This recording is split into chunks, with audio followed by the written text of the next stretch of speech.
Doyle. 1. A Scandal in Bohemia. To Sherlock Holmes she is always the woman. I have seldom heard him mention her under any other name. In his eyes she eclipses and predominates the whole of her sex. It was not that he felt any emotion akin to love for Irene Adler. All emotions, and that one particularly, were abhorrent to his cold, precise, but admirably balanced mind. He was, I take it, the most perfect reasoning and observing machine that the world has seen, but as a lover he would have placed himself in a false position. He never spoke of the softer passions, save with a gibe and a sneer. They were admirable things for the observer, excellent for drawing the veil from men's motives and actions. But for the trained reasoner to admit such intrusions into his own delicate and finely adjusted temperament was to introduce a distracting factor which might throw a doubt upon all his mental results. Grit in a sensitive instrument, or a crack in one of his own high-power lenses, would not be more disturbing than a strong emotion in a nature such as his. And yet there was but one woman to him, and that woman was the late Irene Adler, of dubious and questionable memory. I had seen little of Holmes lately. My marriage had drifted us away from each other. My own complete happiness, and the home-centered interests which rise up around the man who first finds himself master of his own establishment, was sufficient to absorb all my attention, while Holmes, who loathed every form of society with his whole Bohemian soul, remained in our lodgings in Baker Street, buried among his old books, and alternating from week to week between cocaine and ambition, the drowsiness of the drug, and the fierce energy of his own keen nature. He was still, as ever, deeply attracted by the study of crime, and occupied his immense faculties and extraordinary powers of observation in following out those clues and clearing up those mysteries which had been abandoned as hopeless by the official police. From time to time I heard some vague account of his doings, of his summons to Odessa in the case of the Trepoff murder, of his clearing up of the singular tragedy of the Atkinson brothers at Trincomalee, and finally of the mission which he had accomplished so delicately and successfully for the reigning family of Holland. Beyond these signs of his activity, however, which I merely shared with all the readers of the daily press, I knew little of my former friend and companion. One night, it was on the 20th of March, 1888, I was returning from a journey to a patient, for I had now returned to civil practice, when my way led me through Baker Street. As I passed the well-remembered door, which must always be associated in my mind with my wooing and with the dark incidents of the study in scarlet, I was seized with a keen desire to see Holmes again, and to know how he was employing his extraordinary powers. His rooms were brilliantly lit, and even as I looked up, I saw his tall, spare figure pass twice in a dark silhouette against the blind. He was pacing the room swiftly, eagerly, with his head sunk upon his chest and his hands clasped behind him. To me, who knew his every mood and habit, his attitude and manner told their own story. He was at work again. He had risen out of his drug-created dreams and was hot upon the scent of some new problem. I rang the bell, and was shown up to the chamber which had formerly been in part my own. His manner was not effusive, it seldom was, but he was glad, I think, to see me. With hardly a word spoken, but with a kindly eye, he waved me to an armchair, threw across his case of cigars, and indicated a spirit case and a gasogene in the corner. Then he stood before the fire and looked me over in his singular introspective fashion. "Wedlock suits you," he remarked. "I think, Watson, that you have put on 7½ pounds since I saw you." "7," I answered. "Indeed, I should have thought a little more. Just a trifle more, I fancy, Watson. And in practice again, I observe. You did not tell me that you intended to go into harness." "Then how do you know?" "I see it, I deduce it. How do I know that you have been getting yourself very wet lately, and that you have a most clumsy and careless servant girl?" "My dear Holmes," said I, "this is too much. You would certainly have been burned had you lived a few centuries ago. It is true that I had a country walk on Thursday and came home in a dreadful mess, but as I have changed my clothes, I can't imagine how you deduce it. As to Mary Jane, she is incorrigible, and my wife has given her notice, but there again, I fail to see how you work it out." He chuckled to himself and rubbed his long, nervous hands together. "It is simplicity itself," said he. "My eyes tell me that on the inside of your left shoe, just where the firelight strikes it, the leather is scored by 6 almost parallel cuts. Obviously, they have been caused by someone who has very carelessly scraped round the edges of the sole in order to remove crusted mud from it. Hence, you see, my double deduction that you have been out in vile weather, and that you had a particularly malignant boot-slitting specimen of the London slavey. As to your practice, if a gentleman walks into my rooms smelling of iodoform, with a black mark of nitrate of silver upon his right forefinger, and a bulge on the right side of his top hat, to show where he has secreted his stethoscope, I must be dull indeed, if I do not pronounce him to be an active member of the medical profession." I could not help laughing at the ease with which he explained his process of deduction.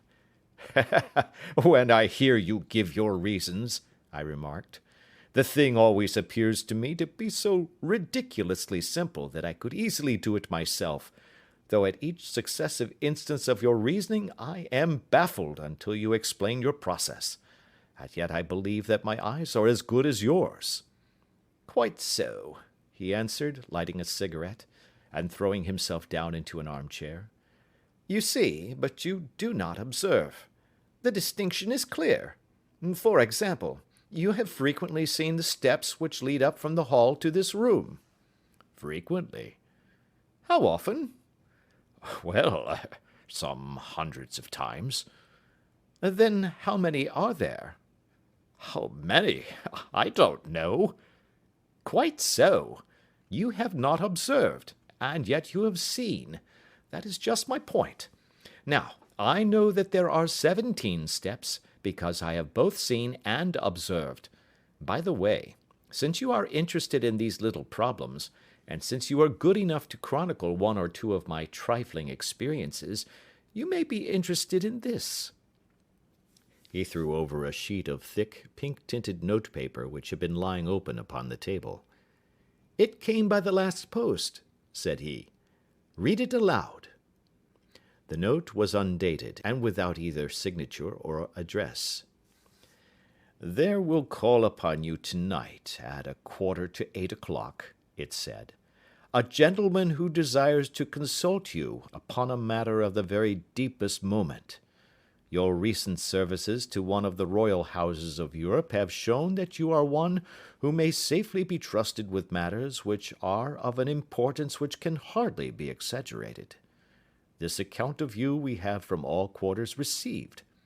Be in your chamber then at that hour, and do not take it amiss if your visitor wear a mask." "This is indeed a mystery," I remarked. "What do you imagine that it means?" "I have no data yet. It is a capital mistake to theorize before one has data. Insensibly one begins to twist facts to suit theories, instead of theories to suit facts. But the note itself, what do you deduce from it?" I carefully examined the writing, and the paper upon which it was written. "The man who wrote it was presumably well-to-do," I remarked, endeavouring to imitate my companion's processes. "Such paper could not be bought under 1/2 a packet. It is peculiarly strong and stiff." "Peculiar, that is the very word," said Holmes. "It is not an English paper at all. Hold it up to the light." I did so, and saw a large E with a small g, a capital P, and a large capital G with a small t woven into the texture of the paper. "What do you make of that?"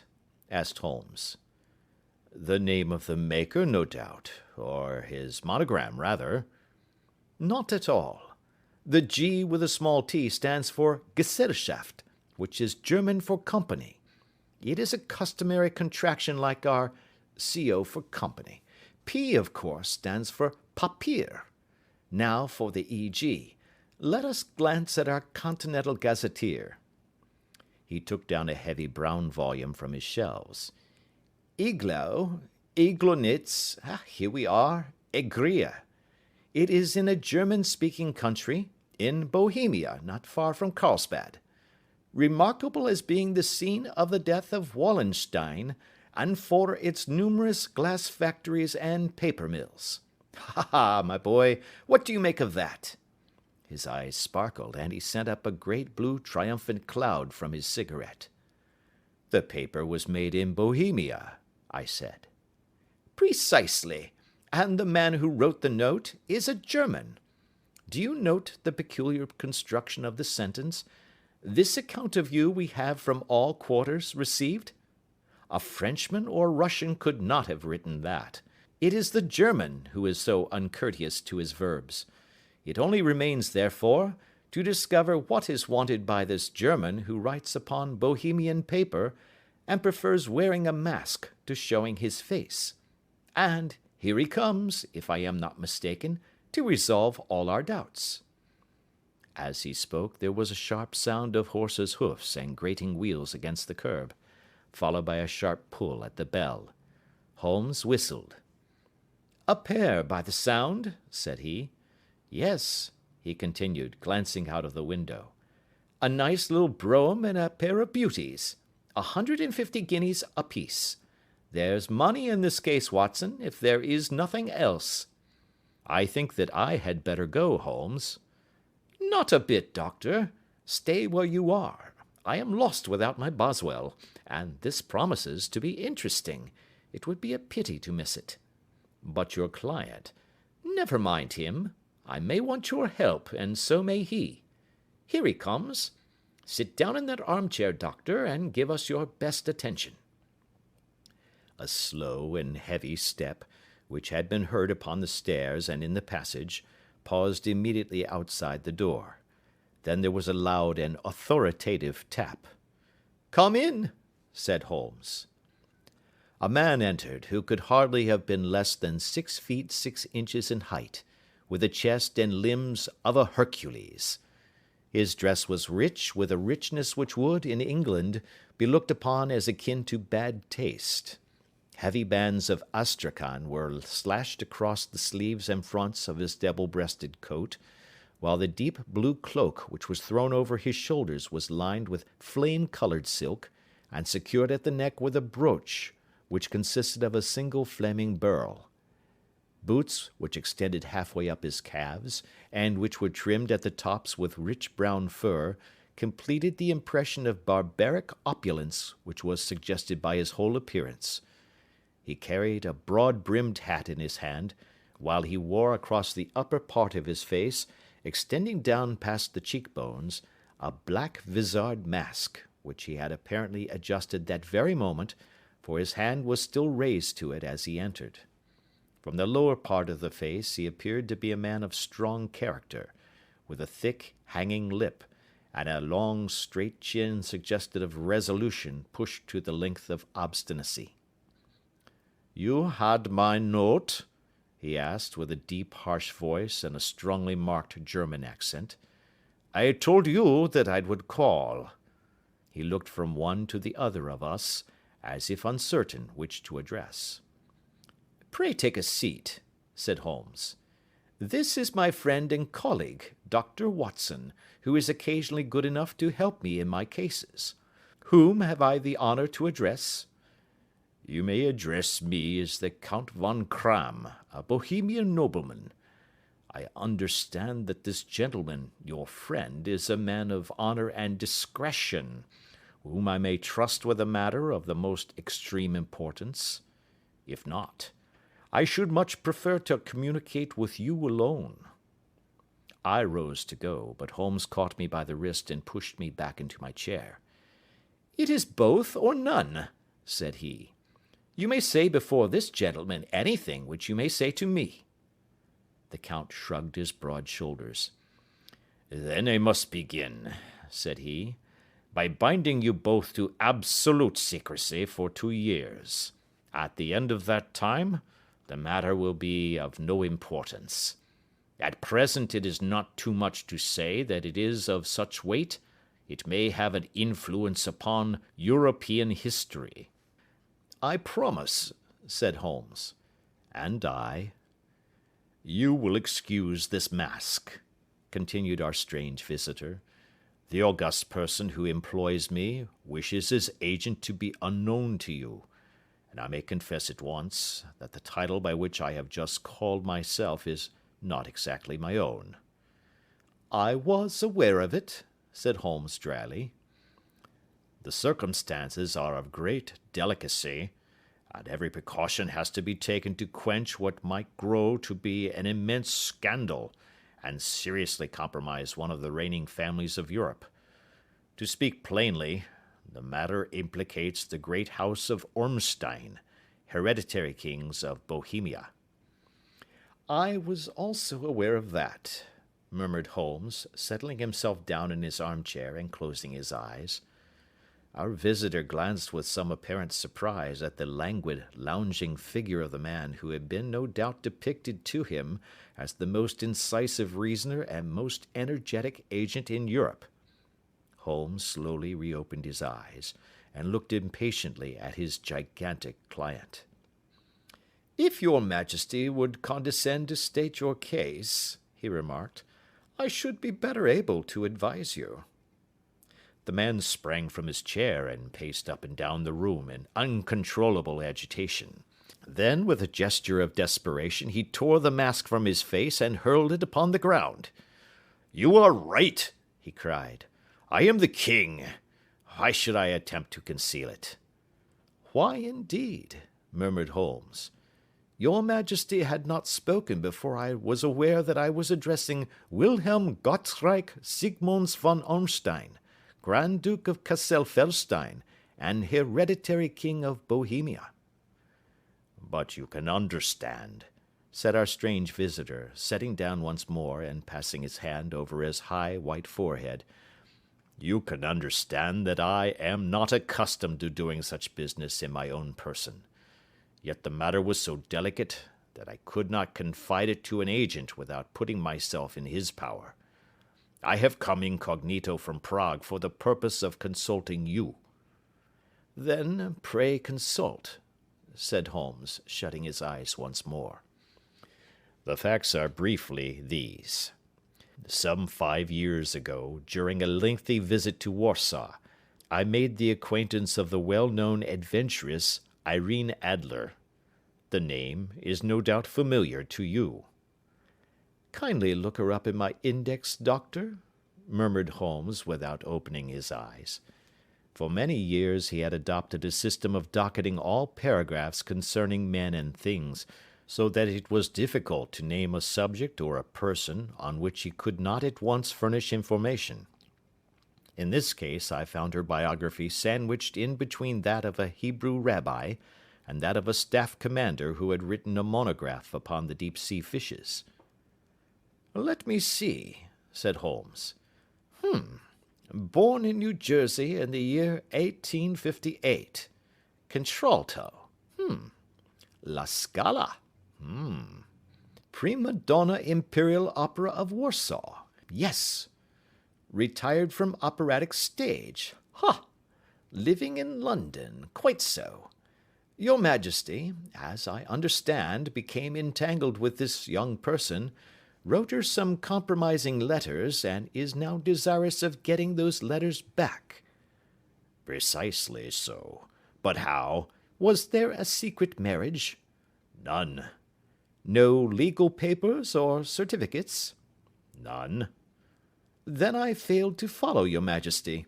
If this young person should produce her letters for blackmailing or other purposes, how is she to prove their authenticity?" "There is the writing." Pooh, pooh, forgery. My private notepaper. Stolen. My own seal. Imitated. My photograph. Bought. We were both in the photograph. Oh, dear, that is very bad. Your Majesty has indeed committed an indiscretion. I was mad, insane. You have compromised yourself seriously. I was only crown prince then. I was young. I am but 30 now.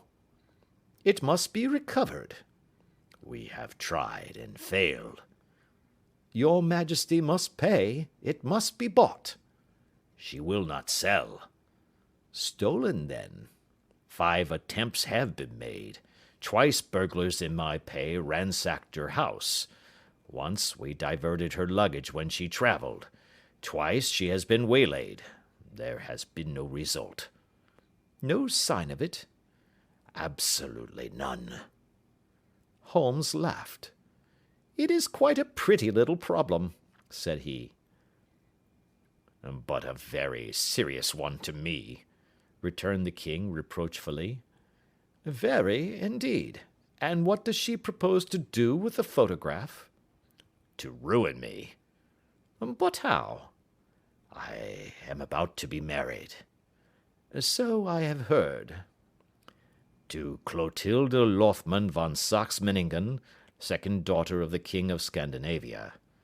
You may know the strict principles of her family. She is herself the very soul of delicacy. A shadow of a doubt as to my conduct would bring the matter to an end. And Irene Adler? Threatens to send them the photograph, and she will do it. I know that she will do it. You do not know her, but she has a soul of steel. She has the face of the most beautiful of women, and the mind of the most resolute of men. Rather than I should marry another woman, there are no lengths to which she would not go. None. You are sure that she has not sent it yet? I am sure. And why? Because she has said that she would send it on the day when the betrothal was publicly proclaimed. That will be next Monday. Oh, then we have 3 days yet, said Holmes with a yawn. That is very fortunate, as I have 1 or 2 matters of importance to look into just at present. Your Majesty will, of course, stay in London for the present? Certainly. You will find me at the Langham under the name of the Count von Cram. Then I shall drop you a line to let you know how we progress. Pray do so. I shall be all anxiety. Then, as to money? You have carte blanche. Absolutely. I tell you that I would give one of the provinces of my kingdom to have that photograph. And for present expenses? The king took a heavy chamois leather bag from under his cloak and laid it on the table. There are 300 pounds in gold and 700 in notes, he said. Holmes scribbled a receipt upon a sheet of his notebook and handed it to him. And mademoiselle's address? He asked. Is Briony Lodge, Serpentine Avenue, St. John's Wood. Holmes took a note of it. One other question, said he. Was the photograph a cabinet? It was. Then good night, your Majesty, and I trust that we shall soon have some good news for you. And good night, Watson, he added, as the wheels of the royal brougham rolled down the street. If you will be good enough to call tomorrow afternoon at 3 o'clock, I should like to chat this little matter over with you. Part 2. At 3 o'clock precisely, I was at Baker Street, but Holmes had not yet returned. The landlady informed me that he had left the house shortly after 8 o'clock in the morning. I sat down before the fire, however, with the intention of awaiting him, however long he might be. I was already deeply interested in his inquiry, for, though it was surrounded by none of the grim and strange features which were associated with the 2 crimes which I have already recorded, still, The nature of the case and the exalted station of his client gave it a character of its own. Indeed, apart from the nature of the investigation which my friend had on hand, there was something in his masterly grasp of a situation and his keen, incisive reasoning, which made it a pleasure to me to study his system of work and to follow the quick, subtle methods by which he disentangled the most inextricable mysteries. So accustomed was I to his invariable success that the very possibility of his failing had ceased to enter into my head. It was close upon 4 before the door opened, and a drunken-looking groom, ill-kempt and side-whiskered, with an inflamed face and disreputable clothes, walked into the room. Accustomed as I was to my friend's amazing powers in the use of disguises, I had to look 3 times before I was certain that it was indeed he. With a nod he vanished into the bedroom, whence he emerged in 5 minutes, tweed-suited and respectable as of old. Putting his hands into his pockets, he stretched out his legs in front of the fire and laughed heartily for some minutes. "Well, really," he cried, and then he choked and laughed again until he was obliged to lie back, limp and helpless, in the chair.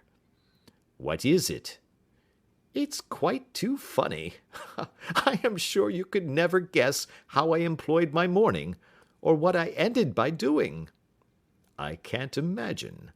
I suppose that you must have been watching the habits and perhaps the house of Miss Irene Adler?" "Quite so, but the sequel was rather unusual. I will tell you, however. I left the house a little after 8 o'clock this morning in the character of a groom out of work. There is a wonderful sympathy and freemasonry among horsey men. Be one of them, and you will know all that there is to know. I soon found Briony Lodge. It is a bijou villa with a garden at the back, but built out in front right up to the road, 2 stories. Chubb lock to the door. Large sitting room on the right side, well furnished, with long windows almost to the floor, and those preposterous English window fasteners which a child could open. Behind there was nothing remarkable, save that the passage window could be reached from the top of the coach-house. I walked round it, and examined it closely from every point of view, but without noting anything of interest. I then lounged down the street and found, as I expected, that there was a mews in a lane which runs down by one wall of the garden.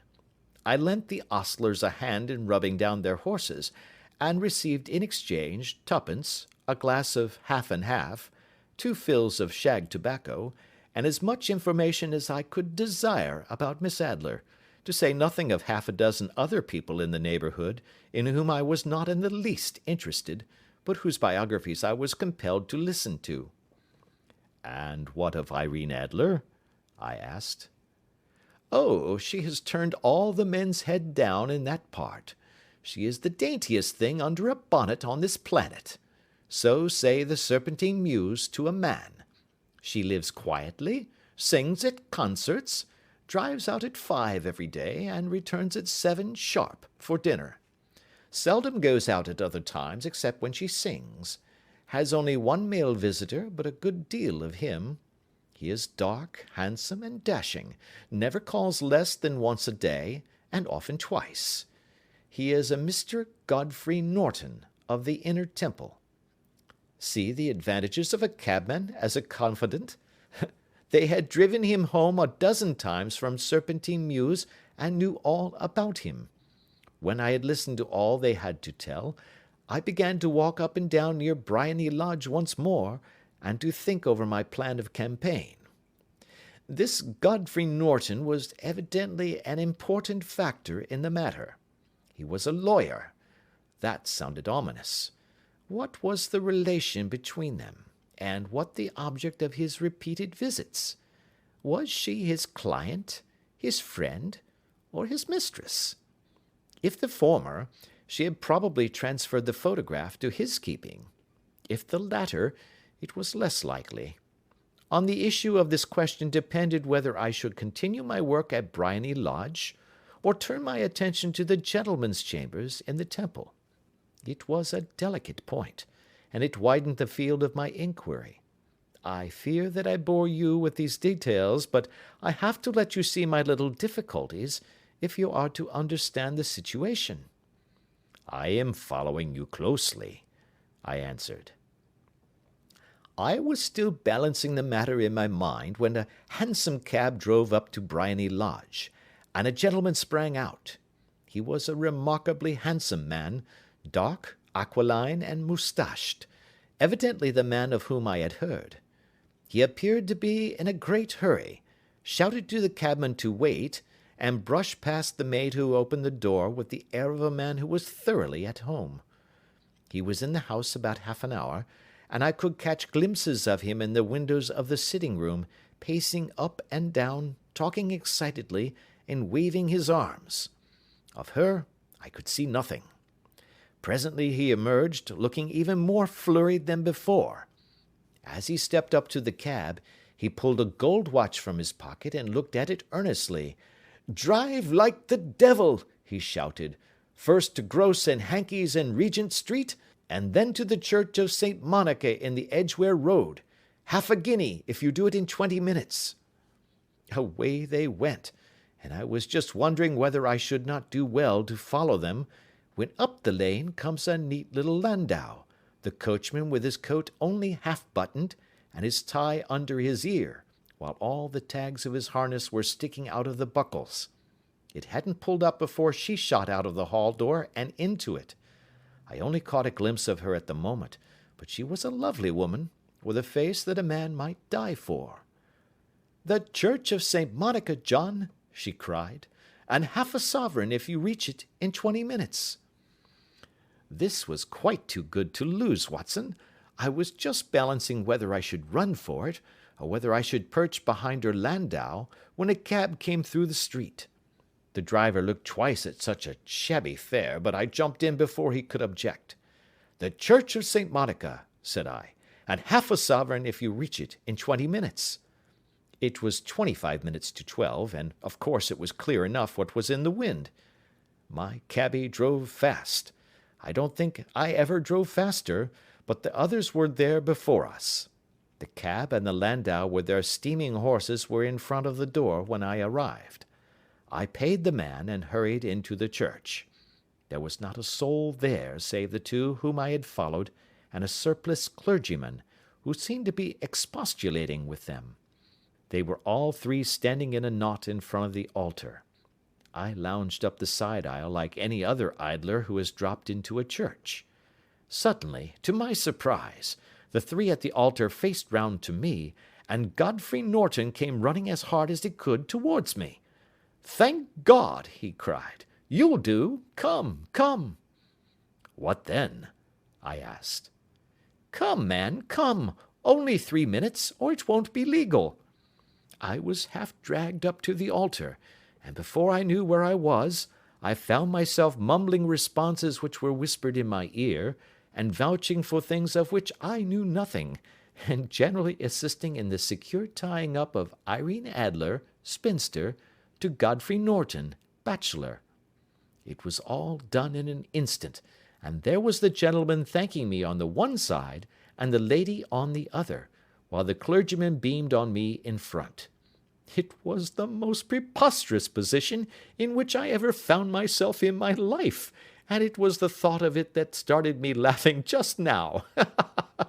It seems that there had been some informality about their license, that the clergyman absolutely refused to marry them without a witness of some sort, and that my lucky appearance saved the bridegroom from having to sally out into the streets in search of a best man.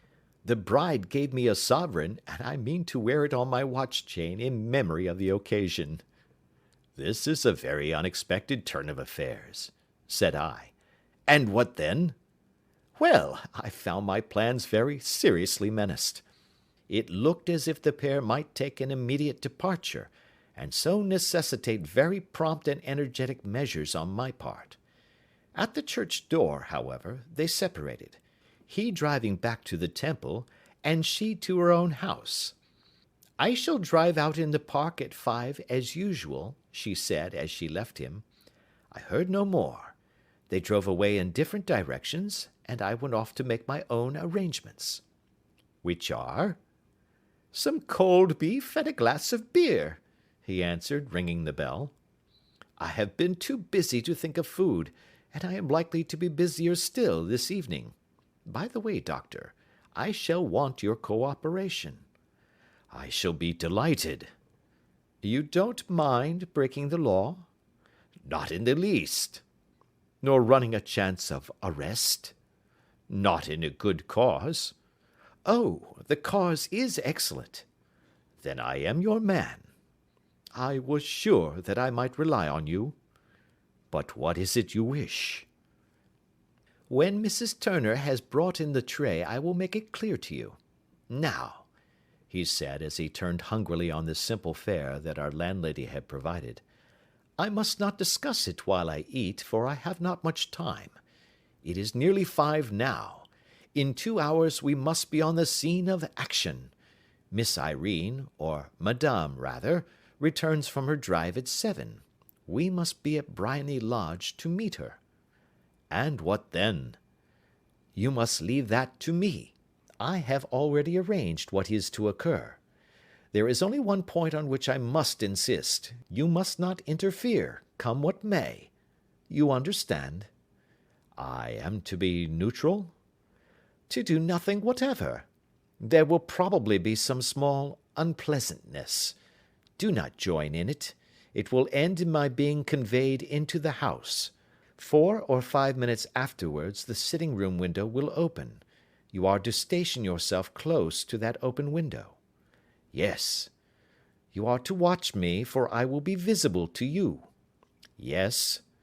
And when I raise my hand, so, you will throw into the room what I give you to throw, and will, at the same time, raise the cry of fire. You quite follow me? Entirely. It is nothing very formidable, he said, taking a long cigar-shaped roll from his pocket. It is an ordinary plumber's smoke rocket, fitted with a cap at either end to make it self-lighting. Your task is confined to that. When you raise your cry of fire, it will be taken up by quite a number of people. You may then walk to the end of the street, and I will rejoin you in 10 minutes. I hope that I have made myself clear. I am to remain neutral, to get near the window, to watch you, and at the signal to throw in this object, then to raise the cry of fire, and to wait you at the corner of the street. Precisely. Then you may entirely rely on me. That is excellent. I think perhaps it is almost time that I prepare for the new role I have to play. He disappeared into his bedroom and returned in a few minutes in the character of an amiable and simple-minded nonconformist clergyman. His broad black hat, his baggy trousers, his white tie, his sympathetic smile, and general look of peering and benevolent curiosity were such as Mr. John Hare alone could have equalled. It was not merely that Holmes changed his costume. His expression, his manner, his very soul seemed to vary with every fresh part that he assumed. The stage lost a fine actor, even as science lost an acute reasoner when he became a specialist in crime.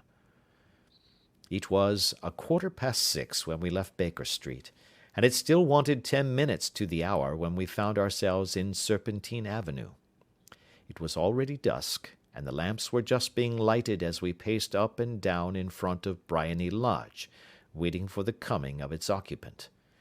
The house was just such as I had pictured it from Sherlock Holmes's succinct description, but the locality appeared to be less private than I expected.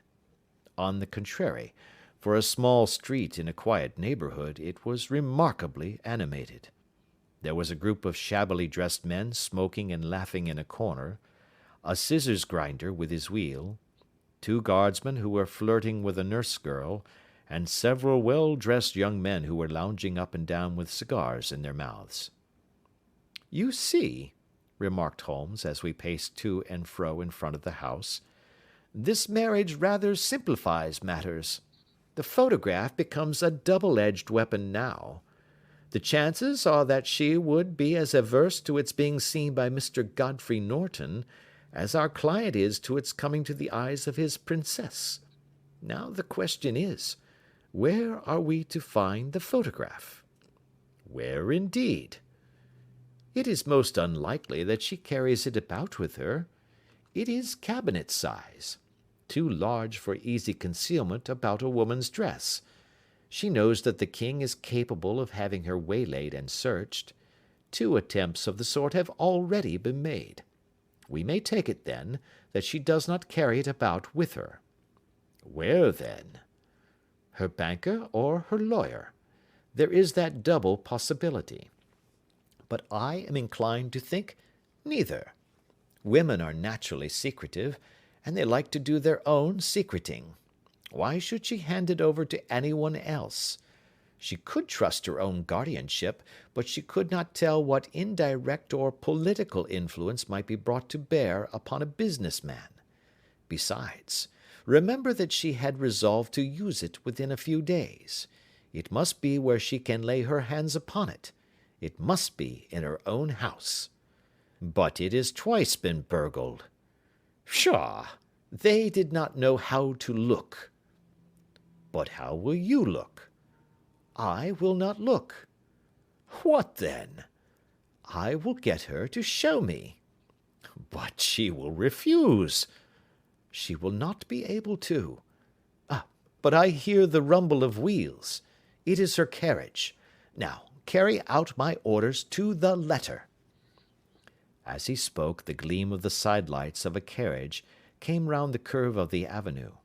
It was a smart little landau which rattled up to the door of Briony Lodge.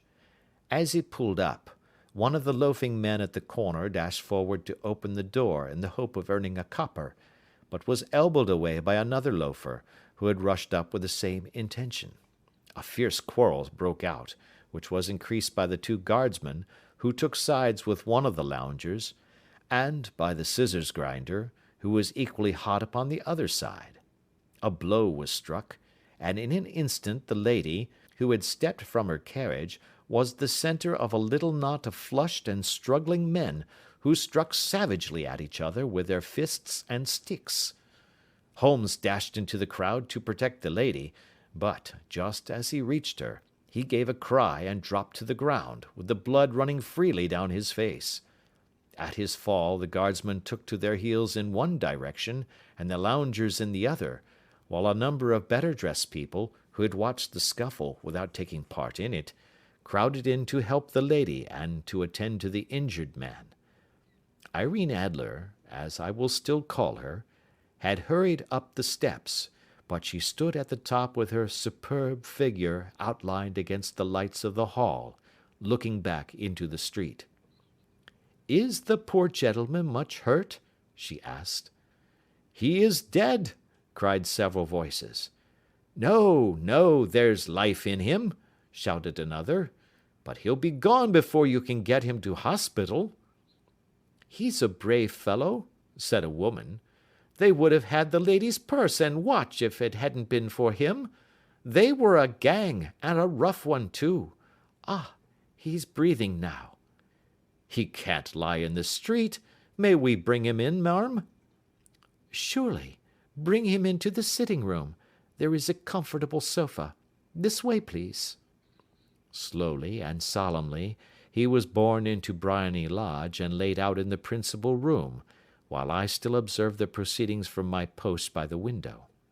The lamps had been lit, but the blinds had not been drawn, so that I could see Holmes as he lay upon the couch. I do not know whether he was seized with compunction at that moment for the part he was playing, but I know that I never felt more heartily ashamed of myself in my life than when I saw the beautiful creature against whom I was conspiring, or the grace and kindliness with which she waited upon the injured man. And yet it would be the blackest treachery to Holmes to draw back now from the part which he had entrusted to me. I hardened my heart, and took the smoke rocket from under my ulster.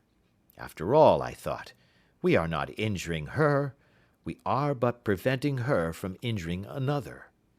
Holmes had sat up upon the couch, and I saw him motion like a man who is in need of air. A maid rushed across and threw open the window. At the same instant I saw him raise his hand, and at the signal I tossed my rocket into the room with a cry of "Fire!" The word was no sooner out of my mouth than the whole crowd of spectators, well dressed and ill, gentlemen, ostlers, and servant maids, joined in a general shriek of "Fire!" Thick clouds of smoke curled through the room and out at the open window. I caught a glimpse of rushing figures, and a moment later the voice of Holmes from within, assuring them that it was a false alarm. Slipping through the shouting crowd, I made my way to the corner of the street, and in 10 minutes was rejoiced to find my friend's arm in mine, and to get away from the scene of uproar. He walked swiftly and in silence for some minutes until we had turned down one of the quiet streets which lead towards the Edgware Road. "You did it very nicely, Doctor," he remarked. "Nothing could have been better. It is all right." "You have the photograph?" "I know where it is." "And how did you find out?" "She showed me, as I told you she would." "I am still in the dark." "I do not wish to make a mystery," said he, laughing. "The matter was perfectly simple. You, of course, saw that everyone in the street was an accomplice. They were all engaged for the evening." "I guessed as much." "Then, when the row broke out, I had a little moist red paint in the palm of my hand. I rushed forward, fell down, clapped my hand to my face, and became a piteous spectacle. It is an old trick. That also I could fathom. Then they carried me in. She was bound to have me in. What else could she do? And into her sitting room, which was the very room which I suspected. It lay between that and her bedroom, and I was determined to see which. They laid me on a couch. I motioned for air. They were compelled to open the window, and you had your chance." "How did that help you?" "It was all important. When a woman thinks that her house is on fire, her instinct is at once to rush to the thing which she values most. It is a perfectly overpowering impulse, and I have more than once taken advantage of it. In the case of the Darlington substitution scandal it was of use to me, and also in the Arnsworth Castle business. A married woman grabs at her baby, an unmarried one reaches for her jewel box. Now it was clear to me that Our Lady of today had nothing in the house more precious to her than what we are in quest of. She would rush to secure it. The alarm of fire was admirably done. The smoke and shouting were enough to shake nerves of steel. She responded beautifully. The photograph is in a recess behind a sliding panel just above the right bell-pull. She was there in an instant, and I caught a glimpse of it as she half drew it out. When I cried out that it was a false alarm, she replaced it, glanced at the rocket, rushed from the room, and I have not seen her since. I rose, and making my excuses, escaped from the house. I hesitated whether to attempt to secure the photograph at once, but the coachman had come in, and as he was watching me narrowly, it seemed safer to wait. A little over-precipitance may ruin all. "And now?" I asked. "Our quest is practically finished. I shall call with the king tomorrow, and with you, if you care to come with us. We will be shown into the sitting-room to wait for the lady, but it is probable that when she comes, she may find neither of us nor the photograph. It might be a satisfaction to his majesty to regain it with his own hands." "And when will you call?" "At 8 in the morning. She will not be up, so that we shall have a clear field. Besides, we must be prompt, for this marriage may mean a complete change in her life and habits. I must wire to the king without delay." We had reached Baker Street, and had stopped at the door. He was searching his pockets for the key when someone passing said, "Good night, Mr. Sherlock Holmes." There were several people on the pavement at the time, but the greeting appeared to come from a slim youth in an ulster who had hurried by. "I've heard that voice before," said Holmes, staring down the dimly lit street. "Now, I wonder who the deuce that could have been." Part 3. I slept at Baker Street that night, and we were engaged upon our toast and coffee in the morning, when the King of Bohemia rushed into the room. "You have really got it?" he cried, grasping Sherlock Holmes by either shoulder, and looking eagerly into his face. "Not yet." "But you have hopes?" "I have hopes." "Then come, I am all impatience to be gone." "We must have a cab." "No, my brougham is waiting." "Then that will simplify matters."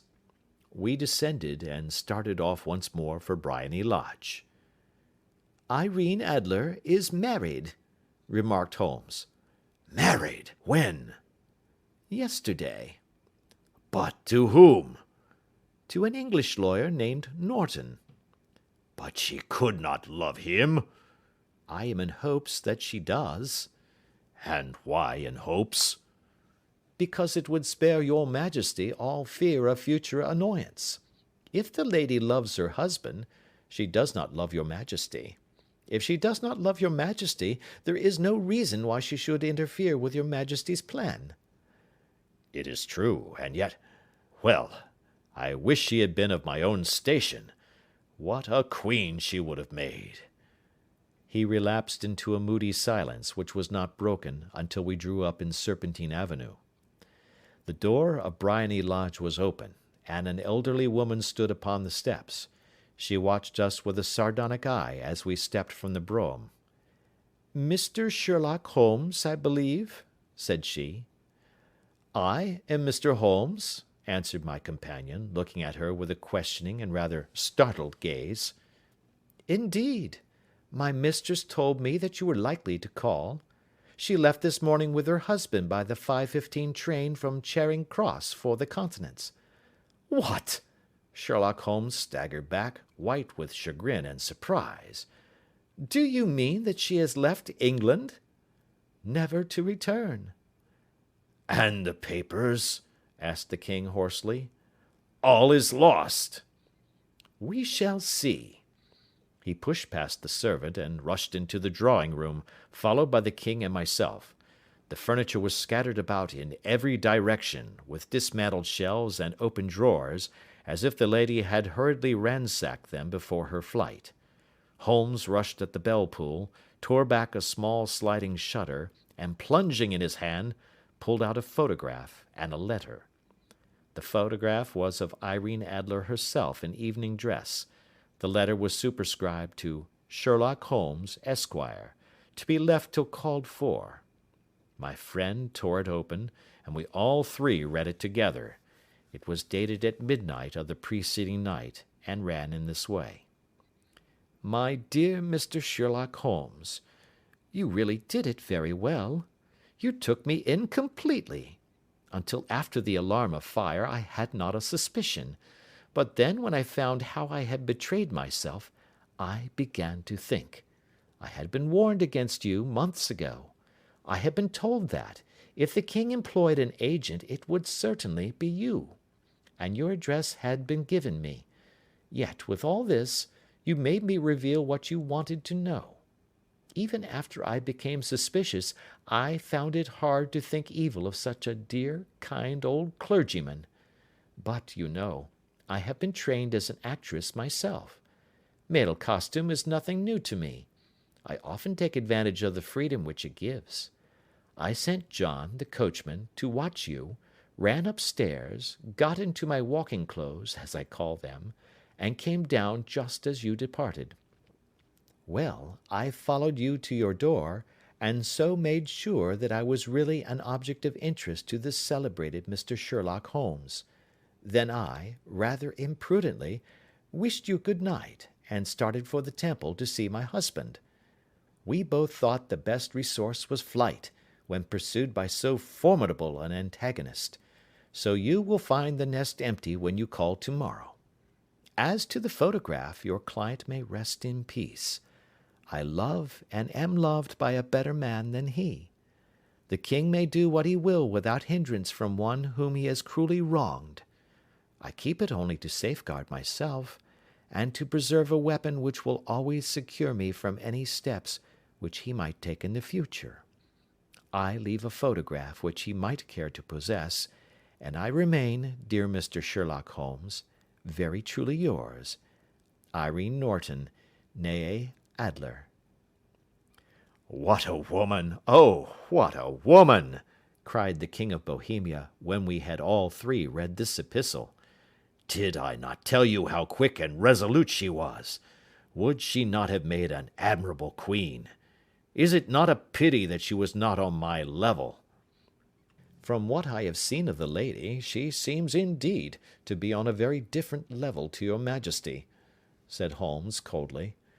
"I am sorry that I have not been able to bring your Majesty's business to a more successful conclusion."